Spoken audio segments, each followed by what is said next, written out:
Welcome to RM biology. আরো একটি নতুন ভিডিওতে তোমাদের স্বাগত। মাধ্যমিক 2025 পরীক্ষার্থীদের জন্য অত্যন্ত গুরুত্বপূর্ণ একটা সিরিজ চালু করতে চলেছি আজকে আমরা। সেটা হচ্ছে টেস্ট পেপার সমাধান জীবন বিজ্ঞানের WBH মাধ্যমিক টেস্ট পেপার 2025। সবকিছু তোমরা সমাধান পেয়ে যাবে, শুধু এমসিকিউ না, এমসিকিউ এসএকিউ লং সবকিছু। আজকের হচ্ছে পার্ট 1। এখানে আমরা আজকে করব হুগলি ডিস্ট্রিক্ট ইন্টার স্কুল টেস্টের কোশ্চেন পেপারগুলো। পেজ হচ্ছে E1 এবং E2। মার্কেটে যে টেস্ট পেপারগুলো রয়েছে যেমন WBH এ, ABTA, WBTA, পর্ষদে, তো পর্ষদের তোমরা পেতে পেতে অনেকটা সময় চলে যায়, তাই তোমরা যে টেস্ট পেপারগুলো আছে সেগুলো ফলো করতে পারো। লাস্ট 3-4 বছর দেখা গেছে WBH থেকে কোশ্চেন কিন্তু পুরোপুরি কমন চলে আসে, তাই আমি তোমাদের WBH এর কোশ্চেন পেপারটা সলভ করাবো বা টেস্ট পেপারটা সলভ করাবো। তো চলো শুরু করা যাক। দেখো, প্রিপেয়ার করেছে এটা অমিত কুমার নন্দী। এটা হচ্ছে দেখো কাটালি হাই স্কুল এইচএস। প্রথম যে প্রশ্ন আছে যে সাইটোকাইনিন হরমোনের রাসায়নিক সংযুক্তিতে কি থাকে, অর্থাৎ সাইটোকাইনিন যে একটা হরমোন তোমরা প্রত্যেকেই জানো, যেটা সাইটোকাইনিসে সাহায্য করে, তার রাসায়নিক সংযুক্তিতে কি থাকে জিজ্ঞাসা করা হয়েছে। উত্তর কি হবে? পিউরিন বর্গের নাইট্রোজেন যুক্ত কাঠামো। ন্যাস্টিক চলন প্রত্যেকেই জানো। ন্যাস্টিক চলন সংক্রান্ত সঠিক বক্তব্যটি নির্বাচন করো। অক্সিজেনের প্রভাবে ঘটে, উদ্দীপকের গতিপথের প্রভাবে ঘটে, উদ্দীপকের তীব্রতা, এই চলনে উদ্ভিদের সামগ্রিক স্থান পরিবর্তন হয়। এক্ষেত্রে উত্তরটা কি হয়ে যাবে? এক্ষেত্রে উত্তরটা হবে কিন্তু গ। ডেনড্রনের গঠনগত উপাদানে যেটি পাওয়া যায় না সেটি কি হবে? সেটি হয়ে যাবে মায়োলিন শিথ। এই যে পার্টিকুলার তোমরা পিপিটি ফাইলটা দেখতে পাচ্ছ, আমি পিপিটিতে করাচ্ছি পাওয়ার পয়েন্ট প্রেজেন্টেশনে, এটার আমি কিন্তু পিডিএফটা দিয়ে রাখবো। তোমরা যদি বই কিনে থাকো তো খুবই ভালো, না হলে কিন্তু তোমরা এখান থেকে পিডিএফটা ডাউনলোড করে নিয়ে প্র্যাকটিস করতে পারবে। দেখো পরবর্তী প্রশ্ন 1-4, আরএনএ অণুর অ্যাডেনিন পরিপূরকের ক্ষারকটি হলো। তো এখান থেকে আমরা কিভাবে করব, এটা সলভ করব কিভাবে? শুধুমাত্র যে আমি উত্তরগুলো বলে গেলাম তা না, অন্যান্য চ্যানেলের মতো। দেখো, আরএনএ তে অ্যাডেনিনের পরিপূরক জিজ্ঞেস করেছে, তো ডিএনএ তে অ্যাডেনিনের পরিপূরক কে থাকে? অ্যাডেনিনের পরিপূরক থাকে হচ্ছে ডবল বন্ডে টি বা থাইমিন। তো আমরা কি জানি, থাইমিনের পরিবর্তে আরএনএ তে কি থাকে? থাইমিনের পরিবর্তে আরএনএ তে ইউরাসিল থাকে। আরএনএ তে ইউরাসিল থাকে। তাহলে এক্ষেত্রে উত্তরটা কি হয়ে যাবে? এক্ষেত্রে উত্তরটা হয়ে যাবে কিন্তু ইউরাসিল। ভ্রূণ স্থলীর ঠিক মাঝখানে অবস্থান করে। দেখো, যদি আমরা ভ্রূণ স্থলীটা এরকম ভাবে এঁকে নিই, তাহলে এই পার্টিকুলার উপরের যে জায়গাটা, এখানে 3টে কোষ আমরা দেখতে পাবো। এই 3টে কোষের মধ্যে এই পার্টিকুলার কোষটাকে আমরা বলবো কি? ডিম্বাণু বলবো, ডিম্বাণু। আর এই কোষটা দুটোকে আমরা কি বলি? সহকারী কোষ, সহকারী কোষ। এই যে মাঝখানে কি থাকে জিজ্ঞেস করেছে, মাঝখানে দুটো নিউক্লিয়াস থাকে, এটাকে কি বলা হয়? এটাকে বলা হয় নির্ণিত নিউক্লিয়াস। নির্ণিত নিউক্লিয়াস বলা হয়। ঠিক আছে, শুধুমাত্র উত্তরটা বলবো না, বুঝিয়েও দেবো, তাই ভিডিওটা শেষ পর্যন্ত দেখো, পিডিএফও পেয়ে যাবে। এবং নিচের দিকে 3টে সম আকৃতির কোষ থাকে, এটাকে কি বলা হয়? প্রতিপাদ কোষ। প্রতিপাদ কোষ কিন্তু বলে থাকি। তাহলে এটা যেহেতু দুটো নিউক্লিয়াস, তাই 2n কে আমরা কি বলে থাকি? ডিপ্লয়েড। তো ডিপ্লয়েড নির্ণিত নিউক্লিয়াস দেখো অপশনে আছে, হ্যাঁ অপশনে আছে ক তে। মাইটোসিস কোষ বিভাজনের সঠিক বৈশিষ্ট্যটি শনাক্ত করো। এটি এক প্রকার পরোক্ষ বিভাজন। ক্রোমোজোম ও বেমতন্তু গঠিত হয় না। যৌন জননকারী জীবের মাতৃকোষে ঘটে। খুব দ্রুত ঘটে ও প্রত্যক্ষ বিভাজন। সঠিক উত্তরটি চিহ্নিত করতে বলেছে। দেখো, তো সব থেকে প্রথমে আমরা বাদ দিয়ে যাই, চলো। তো এটা বাদ চলে যাবে। ক্রোমোজোম বেমতন্তু গঠিত হয়, তাহলে এটাও বাদ চলে যাবে। এটা প্রত্যক্ষ বিভাজন নয়, তাহলে এটাও বাদ চলে যাবে। তাহলে উত্তর কি হয়ে গেল? ক। অর্থাৎ 1-6 উত্তর কি হবে? ক। পরবর্তীতে, প্রদত্ত কোনটি একটি প্রচ্ছন্ন বৈশিষ্ট্য? অত্যন্ত ভালো একটা প্রশ্ন, এইরকম জাতীয় প্রশ্ন তোমরা পাবে। তো এই প্রশ্নের উত্তরটা আমাকে কমেন্ট করো। এই প্রশ্নের উত্তরটা আমাকে কমেন্ট করো, এই 1-7 উত্তরটা কি হবে? এবার বলছে, দ্বিশঙ্কর জননের একটুজনুতে কোনটি একটি সবুজ গোল মটর বীজের জিনোটাইপ? তো এখানে সবুজ গোল বলতে, সবুজ তাহলে আমরা কি জানবো? সবুজ বলতে আমরা জানি স্মল ওয়াই, স্মল ওয়াই। দেখো স্মল ওয়াই কোনটাতে আছে? একমাত্র আছে ক তে। তাহলে উত্তর কি হয়ে যাবে?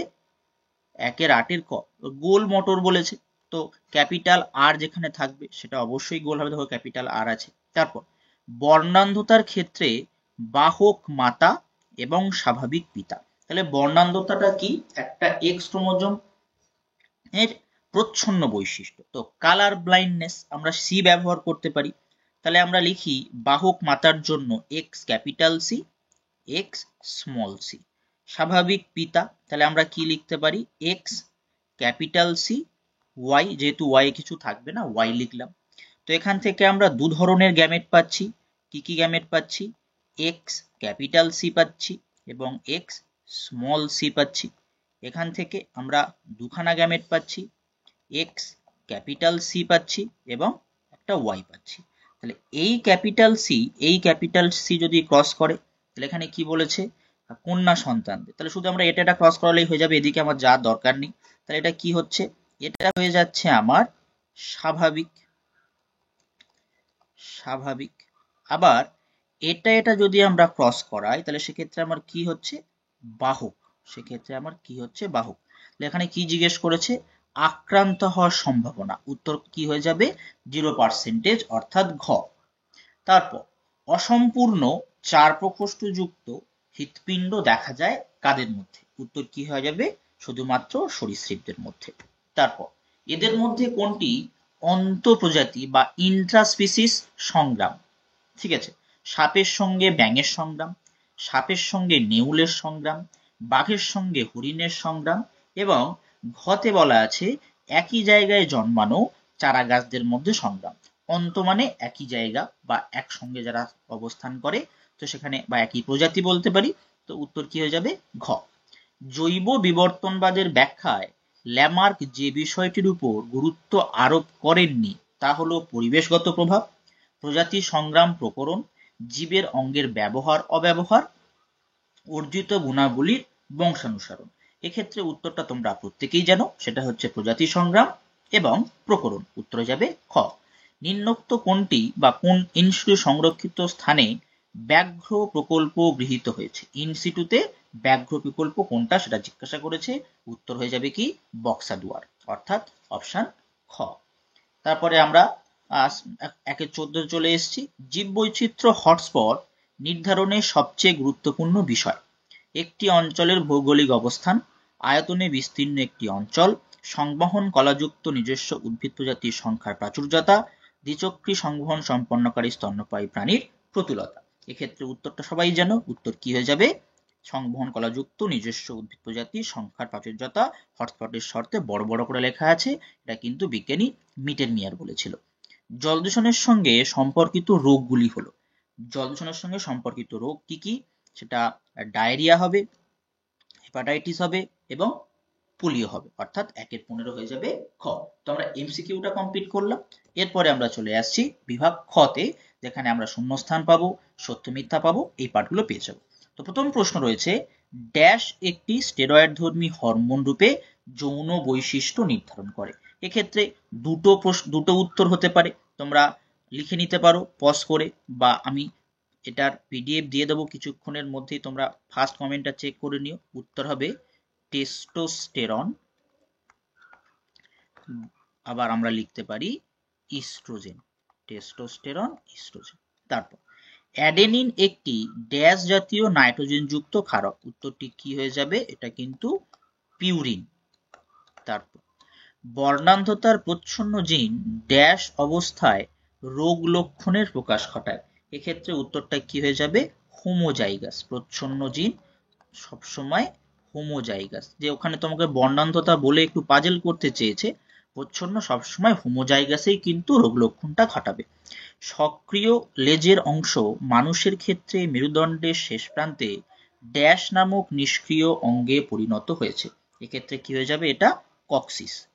এটা হবে কক্সিস, যেটাকে আমরা টেলবোনও বলে থাকি।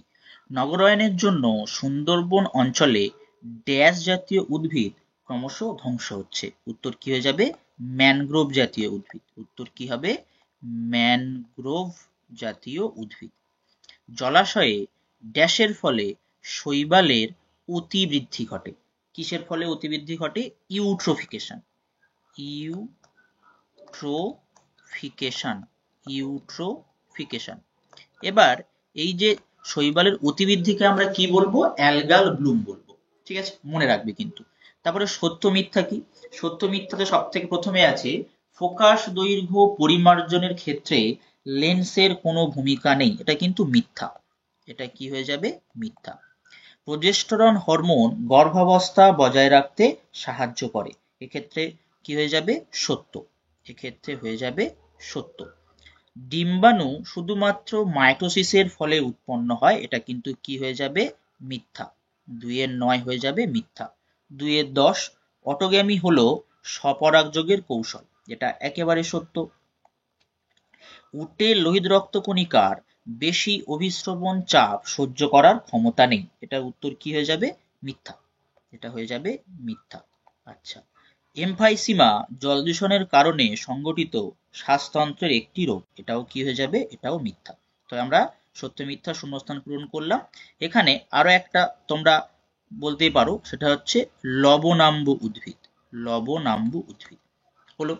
এরপরে আমরা চলে এসেছি কোথায়? দেখো স্তম্ভতে, স্তম্ভ মেলানোতে আমরা এসেছি 2-13, 2-14, 2-15 এগুলো। তো দেখো স্পষ্ট প্রতিবিম্ব গঠন হবে পিদ বিন্দুতে, তাহলে পিদ বিন্দুতে কোথায় চলে আসবে? পিদ বিন্দুতে চলে আসবে সি, 2-13 হয়ে যাবে সি।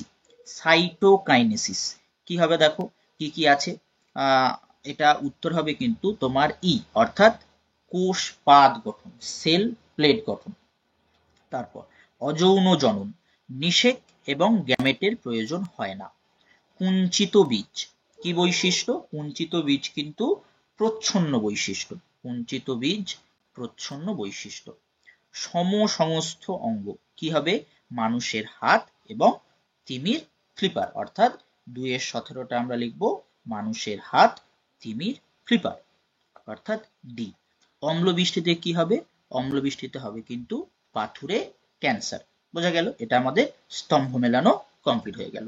আমরা শেষ পার্টে চলে এসেছি, অর্থাৎ বিভাগ যে খ ছিল, খয়ের একদম লাস্ট যে 6টা প্রশ্ন থাকে, সেটা প্রথম হচ্ছে বিসদৃষ্টি বেছে লিখতে বলেছে, এটার উত্তরটা কি হয়ে যাবে? সিএসএফ। আমি শুধু নিচে আন্ডারলাইন করে দিলাম। এগুলো দেখো আইবিএ, জিএ, এবিএ সব প্লান্ট হরমোন। সিএসএফ কিন্তু সেরিব্রোস্পাইনাল ফ্লুইড। নার্ভ গ্যাংলিয়নের একটি কাজ স্নায়ুর ক্ষত নিরাময় করে এবং নিউরোসেক্রেটারি পদার্থের ক্ষরণ করা। কি? স্নায়ুর ক্ষত নিরাময়, এটা একটা কাজ। আর একটা কাজ হচ্ছে নিউরো ট্রান্সমিটার ক্ষরণ করা, নিউরো ট্রান্সমিটার ক্ষরণ, নিউরো ট্রান্সমিটার ক্ষরণ। নিউক্লিওলাস, নিউক্লিয় পর্দার অবলুপ্তি, প্রোফেজ। নিউক্লিওলাস ও নিউক্লিয় পর্দার পুনর আবির্ভাব, তাহলে শূন্যস্থানে কি হবে? টেলোফেজ, শূন্যস্থানে হয়ে যাবে টেলোফেজ। দ্বিসংকর জনন কাকে বলে? কোন চরিত্রের সাপেক্ষে দুজোড়া বিপরীতধর্মী বৈশিষ্ট্য, দুজোড়া বিপরীতধর্মী বৈশিষ্ট্য, বিপরীতধর্মী বৈশিষ্ট্য যুক্ত একই প্রজাতির জীবের মধ্যে, একই প্রজাতির জীবের মধ্যে সংকরায়ন হলে সংকরায়নকেই আমরা কি বলবো? দ্বিসংকর জনন। অসম্পূর্ণ প্রকটতার ক্ষেত্রে ফিনোটাইপের অনুপাত আমি নিচে লিখে দিচ্ছি 2.23, উত্তর হবে 1:2:1। তারপর 2-24 হচ্ছে মিলার ও উরের জৈব রাসায়নিক প্রক্রিয়ায় উৎপন্ন দুটি জৈব যৌগের নাম লিখতে বলেছে, উত্তর কি হবে? উত্তর হয়ে যাবে গ্লাইসিন, উত্তর হবে গ্লাইসিন এবং ল্যাকটিক অ্যাসিড, গ্লাইসিন এবং ল্যাকটিক অ্যাসিড। তারপরে হচ্ছে 2-25 ক্ষেত্রে কি বলছে? নিচের 4টি বিষয়ের কোনটি একটি বিষয়ের অন্তর্গত সেই বিষয়টি খুঁজে নিয়ে লেখো। জলের কুমির, ম্যানগ্রোভ উদ্ভিদ, Sundarban biosphere reserve, royal Bengal tiger. তো বাকি তিনটে সুন্দরবন বায়োস্ফিয়ার রিজার্ভে আমরা দেখতে পাই। আচ্ছা, নাইট্রোজেন চক্রে সাহায্যকারী একটি অ্যামোনিফাইং ব্যাকটেরিয়ার নাম। 2-26 করে দিয়ে এটা অ্যামোনিফাইং ব্যাকটেরিয়া হচ্ছে ব্যাসিলাস মাইকয়েডিস। ঠিক আছে, তো আজকের ভিডিওটি এই পর্যন্ত। যারা চ্যানেল নতুন অবশ্যই চ্যানেলটি সাবস্ক্রাইব করে দাও। WBH এর টেস্ট পেপারের সম্পূর্ণ সলভ এখানেই পেয়ে যাবে, পুরোপুরি একদম, শুধু এমসিকিউ না, সমস্ত কিছু, পুরো সেট, সমস্ত সেটের উত্তর পেয়ে যাবে এইভাবেই PDF সহ। এই চ্যানেলটি অবশ্যই করে সাবস্ক্রাইব করে দাও।